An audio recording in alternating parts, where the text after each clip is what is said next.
Hello, everyone. Welcome to Barca News. It is February 21st, 2024, and Barcelona just drew with Napoli in the round of 16 of the Champions League at the Diego Maradona Stadium in what was a disappointing result because given all the factors, given how Napoli played, the fact that they just changed coaches, it should have been a match that Barcelona won, but yet another bad performance, and this time a draw in the Champions League. This is the post-match live analysis. We have a lot to discuss, so let's begin.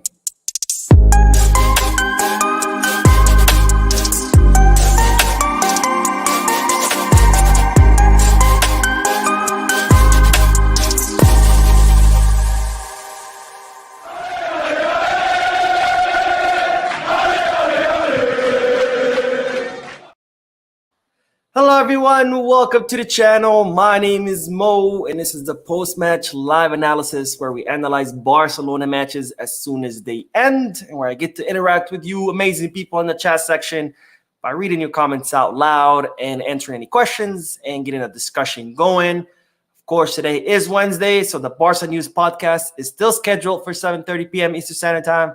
Just because we're coming live for the post-match analysis does not mean that the podcast is canceled. The podcast will still go on because there's a lot of news that I need to share about you about Barcelona. And I haven't said all of that. Make sure to hit the like button, subscribe to the channel, drop a comment. All of this helps this channel continue to grow. And if you are looking for any Barcelona jerseys or merchandise, make sure you hit the kickback.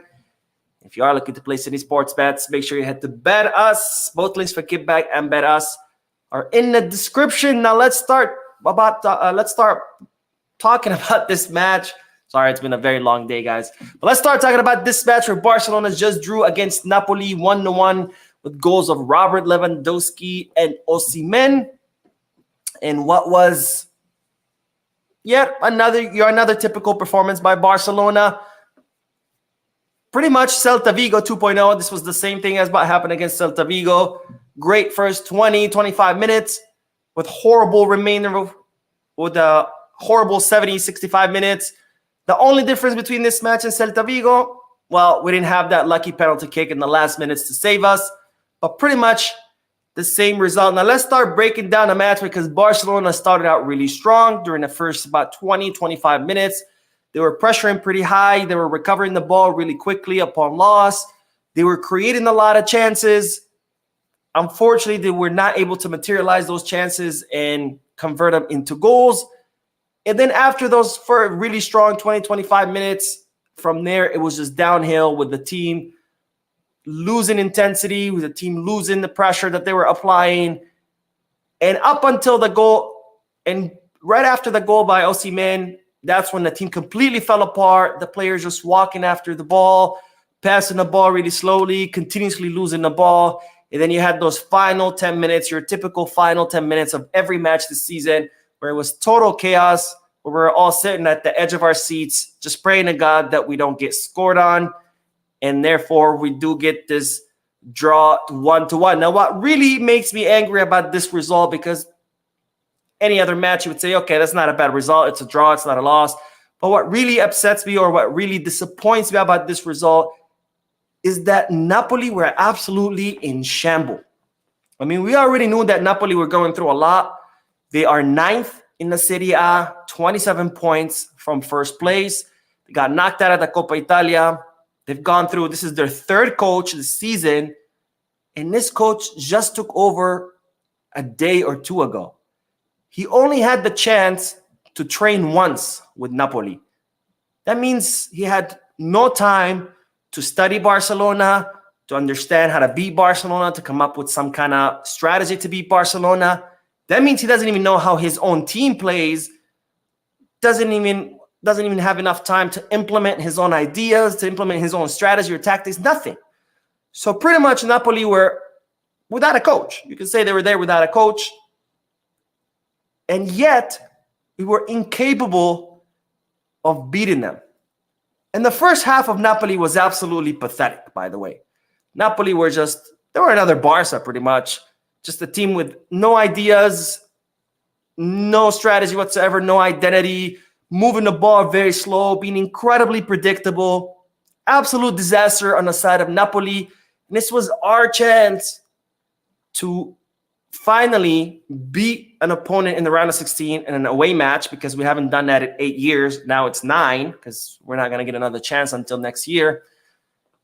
And it was our chance to completely, to qualify for the quarterfinals. We could have easily scored 3-4 goals in the first half and be done with it. But instead, we completely squandered it away, and we got a draw in Naples, which should have been a win, especially given the state of Napoli, how they were playing, and everything that they're going through. And then another thing that disappoints me is when you really needed Xavi to step up, to shake things up, he was nowhere to be found. Because the team started out good. But then, as the minutes started to pass by, what the team was doing was no longer working. So this is when we needed Xavi to step up and change things up so things can start working again. But instead, he didn't do anything. Then we have players who are completely exhausted because they were running all over the field. We have Lewandowski with his tongue out, couldn't even catch his breath. Pedri, who was completely out of energy. Gundogan, who was exhausted from all his running. And where are the substitutions? What does Xavi do? He takes out Lamine Yamal, the only guy who was causing any kind of danger, to put in Rafinha, who, by the way, besides going onto the field, that's all we saw of Rafinha. I even forgot he was on the field until the referee blew the whistle and the camera panned on his face. And I was like, oh, crap, yeah. Rafinha's playing. I forgot. And then he does bring in Joao Felix and Oriol Romeo at the 85th minute. When your players were already tired, they were exhausted, they were dragging themselves through the field. You have Frankie de Jong, who's playing with a yellow card, could have picked up another one. And the substitutions come in the 85th minute. Absolute disaster. I've said it before. This is going to be a very long end of the season. And don't expect anything. Just for your own sanity, do not expect anything, because this team is just not going to improve. It hasn't improved all season. It's not going to improve now. And I'm worried about the second leg, because as I just said a few minutes ago, Napoli were practically there without a coach, because their coach just took over. He only oversaw one training, which is nothing. You can't do anything in one training. But the second leg is in 3 weeks. That's 3 weeks of this new coach implementing his new ideas. That's 3 weeks of the coach studying Barcelona tapes, figuring out our weaknesses, and then coming up with a strategy to defeat us. And remember, Napoli are 9th in Serie A. They are not going to win it. And they're already knocked out of Coppa Italia. They have nothing except the Champions League. So all they have to do for the next 3 weeks is just study Barcelona and train to defeat Barcelona. So in 3 weeks, they could easily come back a much better version. Meanwhile, I have no hope for us in improving in 3 weeks. Why would we? We haven't improved all season. Why would we improve in 3 weeks? Especially since we're going to have the same exact coach. So I'm really worried about the second leg. This was our opportunity to qualify to the quarterfinals, be done with it, score 3-4 goals, and be over with it. But instead, we squandered it, and I'm afraid that we might end up paying the price for it. Hopefully not, but we might. And let's not forget, as I said 2 days ago in a video, we need to beat Atletico Madrid in the FIFA rankings so we can qualify to the Club World Cup. And for that to happen, we needed to win both legs against Napoli and the first leg of the quarterfinals. And Atletico Madrid needed to lose both matches against Inter Milan. They just lost today. Atletico Madrid just lost. But we just drew instead of winning. So that means in order to qualify to the Club World Cup, we have to make it to the semifinals of the Champions League. Do you see that happening? I don't see that happening. And you say, well, why do we care about the Club World Cup? It's because it's going to be a lot of money wasted. We already wasted plenty of money this season when we lost against Antwerp, when we lost against Shakhtar. Those were close to 5 million euros that we wasted by not winning them. Now today, drawing, that's more money wasted. And then not qualifying to the Club World Cup, that's even more money down the drain. But anyways, let's do the comments, and then we'll talk more about players, formations, etc. And we have our first 2 donations. First one, Baby's Comeback, who's always in the chat section, is always donated to the channel. Thank you, Baby's Comeback. You're amazing. It says, what's up? Mo, why doesn't Barca ship to New York City or the US in general? It would help them with revenue. That's a good question. And for the longest time, I always used to say the same exact thing. Like, what a dumb thing. You have the US, the biggest market or one of the biggest markets in the world. Why wouldn't Barcelona do that? That's Nike for you, which also blows my mind because Nike's an American company. Like, you would think Nike would have their own products in the US, but that's part of the dispute between Barcelona and Nike, right? Barcelona are complaining that Nike are not paying what they're supposed to be paying. They're complaining that Nike does not produce enough inventory, that Nike delivers the inventory late, and that Nike only has e-commerce for Barcelona products in Europe only. Meanwhile, Puma are offering them e-commerce all around the world. So that's part of the dispute. It blows my mind. No wonder Barcelona are upset. I mean, 300 million people in the US. Like, you are wasting a big market. And that's why I always advertise Kickback. You know, Kickback do ship US Barcelona products here in the US. So if you want to buy any Barcelona stuff, just click the link. You get a lot of discounts with my link. And, you know, you get what you're looking for.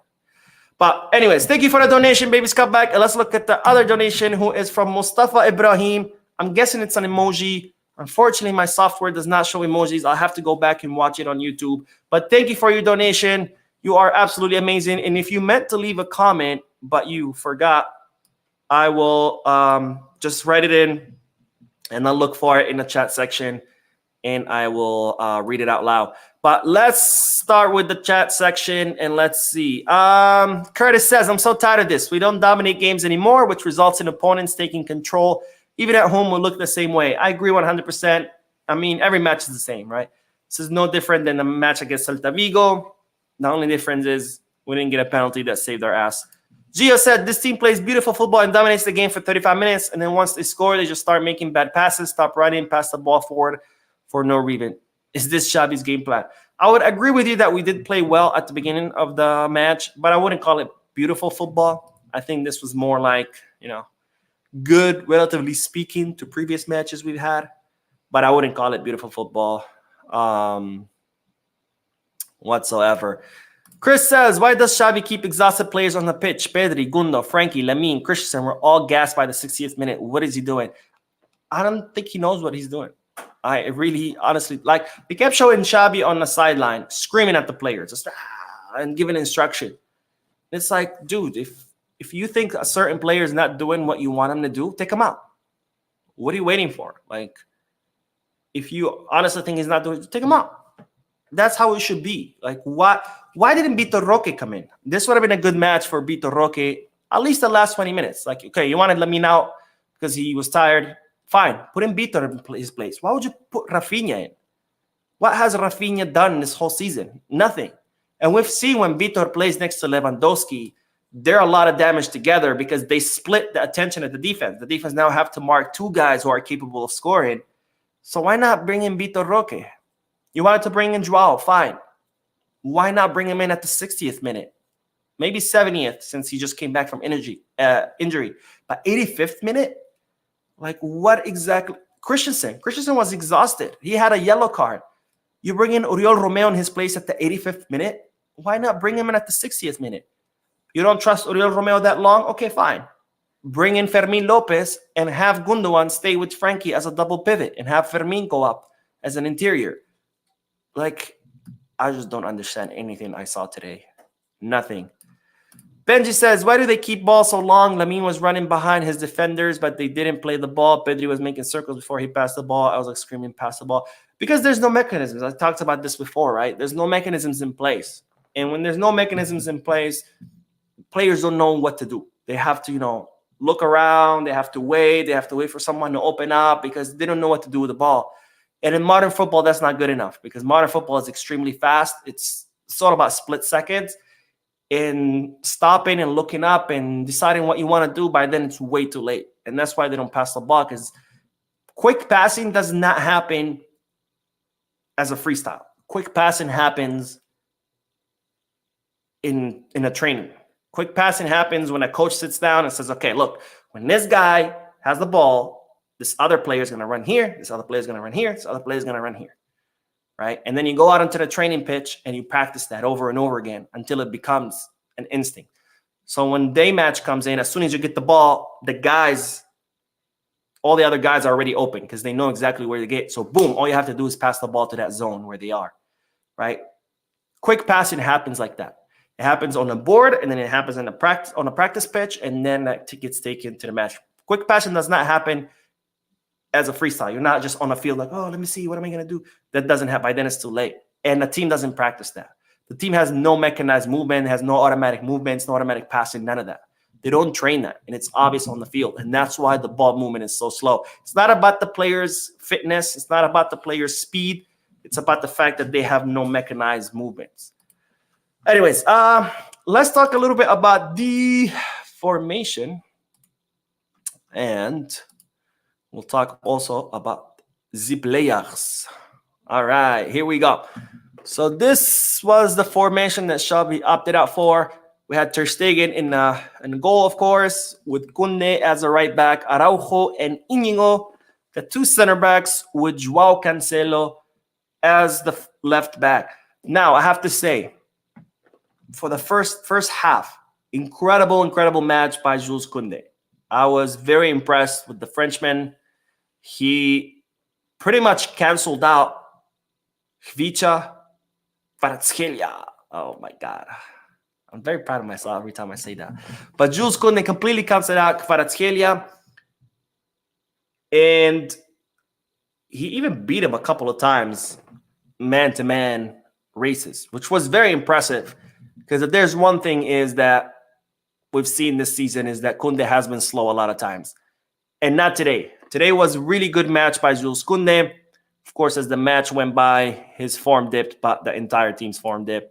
So this wasn't just on him. This was just the whole team, as always, completely falling apart towards the end of the match. Now, Íñigo and Araujo, as always, solid duo, center-back duo. Araujo completely canceling out Osimhen. And Íñigo Martinez saving us in a lot of occasions and just showing us all his experience. Because, I mean, Íñigo Martinez, a lot of people might not have heard of him until he came to Barca. But even before Barca, he was easily top 5 center backs in all the Spanish leagues, season after season, whether it was with Athletic Club de Bilbao or with Real Sociedad. Really solid center back. And today, he showed us his quality once again. Him and Araujo just very solid in the back. And besides Íñigo Martinez's mistake where he tries to get in front of Osimhen, which you don't do that. You don't try to get in front of Osimhen. And that leaves Osimhen face-to-face with Ter Stegen. But besides that mistake, which of course we have to call him out because he did pretty much was partly at fault for the goal. But besides that mistake, was very solid, and so was Araujo. And then we come to João Cancelo. Now, SofaScore here have given him 7.5. I don't know how. Because João Cancelo, defensively speaking, he didn't do much. But he hardly ever does. He usually is a lot more helpful in the attack. But today, even in the attack, he didn't do anything. He was incredibly predictable. He would just run and then cut. Run, cut. Run, cut. Time after time, to the point where the defenders were like, okay, we know exactly what you're going to do, so we're just going to wait for you to do it, and then we're going to take the ball away from you. And I was extremely surprised that Napoli's attacks did not come from that side, because we all know how Cancelo can be a big defensive liability. And most Napoli's attacks, which there weren't many because Napoli was an absolute disaster, most of them came from Khvicha's side. And towards the end, they all came from the middle through Simeone, which, by the way, it is the son of Cholo Simeone. Looks just like him. It's crazy, except with long hair. So I was very surprised that Napoli didn't attack through Cancelo's side. But again, they practically were without a coach. They had only have one training session under the new coach. And for the next, and in 3 weeks, for the second leg, by only watching a few tapes, that coach is going to know that that side is a big weakness. And I won't be surprised if the attacks don't start coming from Politano's side. Because that's what I would have done. I would have had Politano just run laps all the way up and down the right side, or it would be our left side, and just shoot crosses to Osimhen. So very, very surprised about that. And another disconnected match by Cancelo. But anyways, let's do a few more comments, and then because there's a lot of comments coming in, and then we'll talk about the rest of the lineup. Let's see. Dima says, yes, Raf and Conde too. We have many CBs, but we need. There must be another conversation going on that I'm not aware of. Anyways, Klaus says, I have heard that Thomas Tuchel and Bayern has agreed to part ways in the summer. I will talk about that in tonight's podcast. So be on the lookout for the podcast. I will be talking about Tuchel and other things. Let's see. What else? Kill Bill says, Kill Bill. That's why we need Zerbi ASAP. Guy is the master of it. Honestly, right now, at this point, we need anyone. I would even be open. Sorry, my other screen is acting up. I would even be open to coaching Barcelona at this. No, I'm kidding. I would be horrible. Barcelona would be in shambles. They will be in relegation zone. Let's see. What else? Majid says, why not fire Xavi and hire Hansi now? Because we don't have financial fair play room. If we fire Xavi now, we can't break anyone now, right now. Our only option would be to promote Rafa Marquez from Barca Athletic. And I don't think it's going to be anything different under Rafa Marquez. You know, he's just as inexperienced as Xavi. And if anything, it would make things worse because it would leave Barca Athletic without a coach. And you could risk Rafa Marquez getting fired because since things are not going to get better, fans are going to turn against Rafa Marquez. And he could end up getting fired for that. And why? He's not at fault for the mess that's going on in first team. Why sacrifice one of your guys when he's not at fault, right? So we can bring Flick right now. We have to wait until the summer. Let's see. George says, Barcelona defenders at their level are still making errors in defense. Even Stegen is worse. Napoli first. Well, here's the thing, and I said this a lot before. It's not that it's a defensive problem. It's a whole team problem. It's the fact that the team has no structure. So, and another problem is the mechanisms, like I said. We don't have any mechanisms in place, so the players don't know what to do with the ball. So Barcelona starts attacking. They advance their lines, and the player who has the ball doesn't know what to do with it.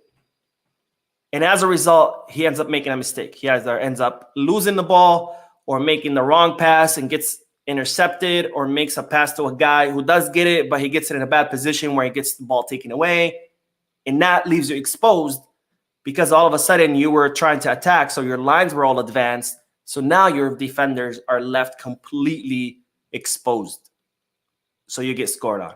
And that has been the case all season. If you watch it, mostly every goal that's been scored against Barcelona, it came at a moment where Barcelona were attacking. And because they don't know what to do with the ball, because they haven't been coached on what to do with the ball, they lose it at the very vulnerable moment, which is when Barcelona has advanced their lines, leaving your defenders exposed. Of course, it's a lot easier to blame it on the defense because, you know, who you're going to blame when someone gets scored on, when you get scored on, is your defenders, right? But if you look at it, it's the whole team. It's your forwards who are not pressing to recover the ball. It's your midfield who's making a mistake of passing the ball too early, causing it to be intercepted. So it's the whole team. It's not just your defenders. Okay. Anyways, let's get back to the formation. Oh my God, it's really hot. I'm sweating, guys.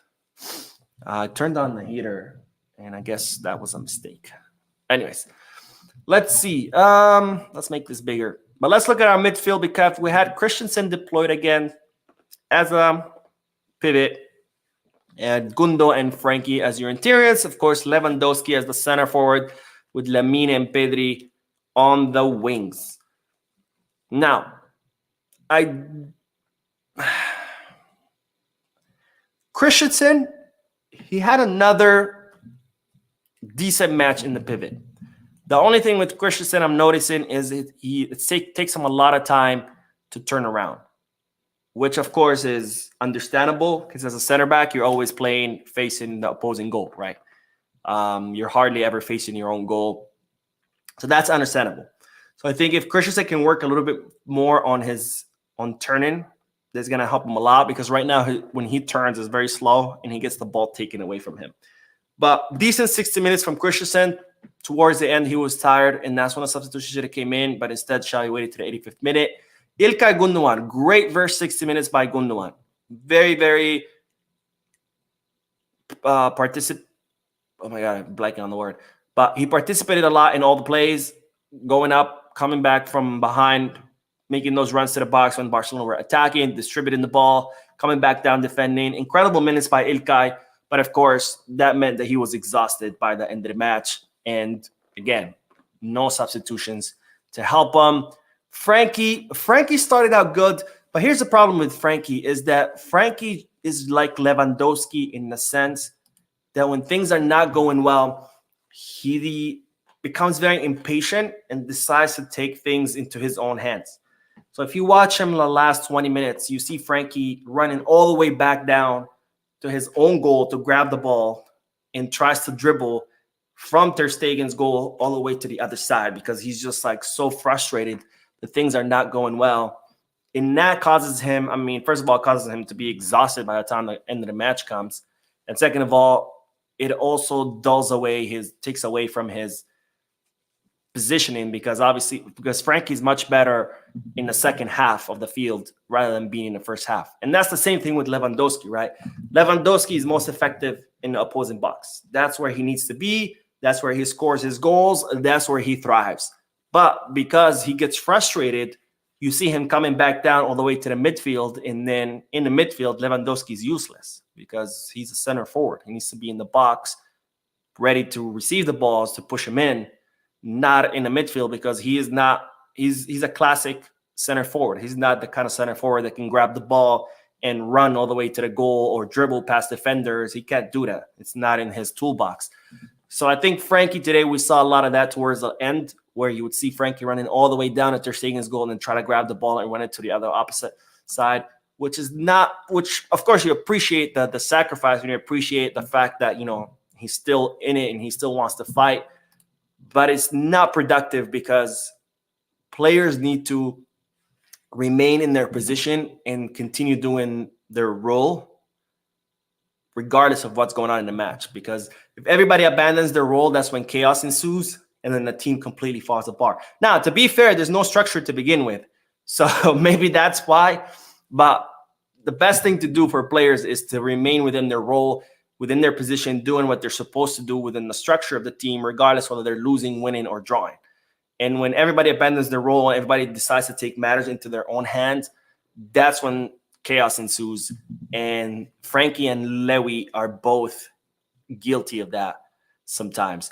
Now let's get back to the lineup because Lamine, another good match. Of course, he started getting diluted towards the second half. Pedri had his good moments. Of course, beautiful pass to Robert Lewandowski, sneaking it through, breaking the lines with his pass. And then Lewandowski, what a goal. What a goal. Unfortunately, it had to be a draw. Otherwise, we would all be talking about the goal of Lewandowski. The way, with 2 touches, shakes off the defenders off him. And then the way he just puts it in the corner. We've seen Lewy do that a million times, but it's still impressive to see it.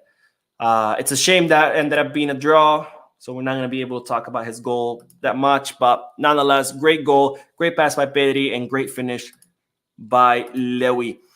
Anyways, let's do the chat section, and then we'll end the live stream. But by the way, I don't know if you guys saw, but Porto beat Arsenal in the final seconds of the match in extra time. And it was one hell of a goal. It was an incredible curler from out of the box. If you haven't seen it, I recommend you do because as soon as the Barca match ended, they panned to the Porto match and the goal happened like immediately. I was like, whoa! It was insane. Check out the goal. It was absolute fire. All right, let's see. Fumlani says, I'm so tired of watching this team because they don't want to keep the clean shit. They just lose focus all the time. This is so slow. Enjoy playing backwards. Yes, I agree, my friend. Klaus says, is it still snowing? No, it stopped snowing, but it's been really cold. I don't know, but it should warm up tomorrow, thankfully. It snowed last week, but the snow is still like everywhere because it hasn't melted. It's been so cold. Let's see what else. Darka says, why Barca players think when they lead, they win championships that they... Wait, what? Why Barca players think when they lead that they win championship? Oh, I see what you mean. That's a good question. I've always complained about that. I think Barcelona are always playing like they're up 5-0. Like, yeah, it's 95th minute and we're up 5-0, so we're just going to walk around.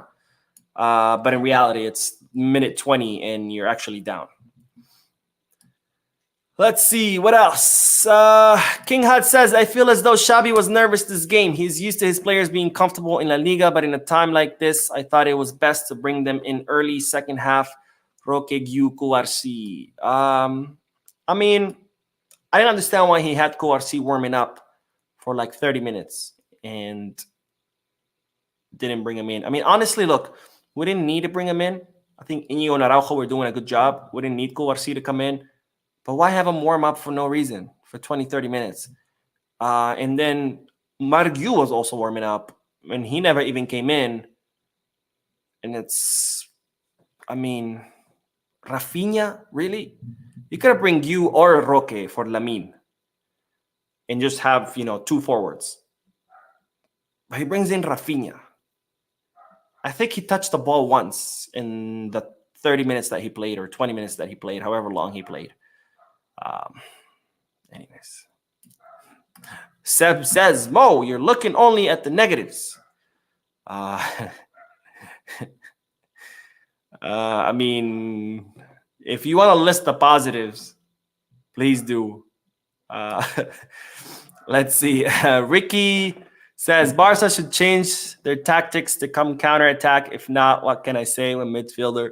That's the problem. We don't have tactics, so I don't know what we can change. I mean, we would need to implement tactics first, so then we can change them. But when you don't even have tactics to begin with, I mean, what do you do, right? Jose Fernandez says the intercepted pass at the 74th minute had a Napoli goal written all over it. We completely lost focus on that one. Yes, we did. Yes, we did. And we'll do one more, and then we will end the live stream because we do have to prepare for the podcast, guys. There's a lot of good news, by the way. Or not necessarily good news, just news. It's a lot of news. I should say that. All right, let's see. What else? Let me scroll up because I know a lot of people got skipped on. Iñigo did well until the error. He should have stayed in his feet. He went down way too softly, knowing very well that we barely have referees on his side. I don't think he went down softly. I think he tried to get in front of Osimhen. And Osimhen just, with his turn, just knocked him down. Because that's the kind of things Osimhen does. You cannot try to get in front of him. Osimhen is way too talented and fast and strong to be able to get in front of him and intercept the ball. You have to keep the pressure on Osimhen. But hopefully he learned his lesson from that. Anyways, we cannot pin it on Iñigo. Like, yes, he was partly at fault for the goal, but he's not at fault for the draw because Barcelona should have finished this game early on. Napoli were an absolute disaster on the field. They were sad to watch. They had no coach, and Barcelona created a lot of chances, and we should have ended those chances. That match should have been 3-0 in the first half, but instead we squandered it, and now I don't know what's going to happen in the second leg because they will have 3 weeks under their new coach, and there's plenty of time for the new coach to just drill, and try to coach them to beat us because they don't have anything else. You know, they're 9th in the Serie A. They're not going to win the Serie A. They're not going to come back in the Serie A. They're out of the Coppa Italia. So all they have to do for the next 3 weeks is just focus on us, study our tape, and just implement strategies and tactics to beat us. So I'm not feeling too confident about the second leg. Hopefully I'm wrong. Hopefully Barcelona win and we can qualify. But it's not looking good, guys. It's not looking good. But anyways, thank you, amazing people, for tuning in, for your comments, your likes, your subscriptions, all of that. I will see you in the live podcast in an hour and a half to discuss Barcelona news. As always, Visca Barça.